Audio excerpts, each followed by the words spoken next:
Le 19 janvier 2012, notre apprenti qui travaillait sur ce poste ici était en train de faire des travaux de soudure. C'est un apprenti de 3e année. Il lui restait 3 mois avant la fin de son apprentissage. Je venais de lui contrôler son travail et moi je me suis absenté dans un autre local, le local de vente, pour livrer un véhicule neuf. Que tout d'un coup, mon apprenti il arrivait vers moi et il m'a crié « La voiture brûle ». À ce moment-là, je suis sorti, je me suis précipité ici et j'ai vu que je ne pouvais rien faire. Le feu s'est terriblement vite propagé. Dans ce local neuf, je pense qu'au bout de 20 minutes, voire une demi-heure, le local il était inexistant. Évidemment, ça m'a fait un choc terrible d'apprendre que le garage avait brûlé ainsi que le domicile. Et ce qui a été le plus terrible, c'est que quand j'ai pu rentrer enfin à la maison, je n'ai pas pu rentrer chez moi. Dès que je suis arrivé sur place, j'ai pu constater que toute la partie atelier était vraiment ravagée et totalement détruite par les flammes. La partie bureau avait aussi été fortement détruite.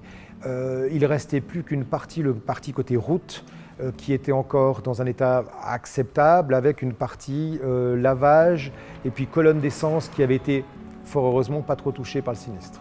Le feu s'est propagé sur une voiture qui était sur un lift. Et le feu, après, il a terriblement vite progressé. Toute la nouvelle halle a été complètement anéantie en 20 minutes. Et après, le feu s'est propagé dans les locaux techniques, la vitrine, le bureau. Et pour finir, il a traversé tout le local de livraison de véhicules. Et il a commencé à lécher les façades d'appartements. Et je dois vous dire une chose, c'est que quand on a en 20 minutes perdu une entreprise, plus encore notre appartement, c'est simplement impensable. Et à l'heure actuelle, on n'en est encore pas guéri. Et je pense que ça, c'est une blessure qui ne se refermera jamais. Il faut, dans ce genre de cas, essayer de trouver des solutions pour pouvoir continuer l'exploitation de l'entreprise.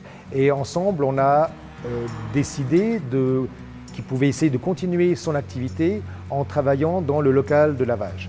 Il y avait déjà un lift là-dedans, ce qui permettait d'avoir un petit atelier en fait attenant. Ces frais ont été pris en charge par Helvetia.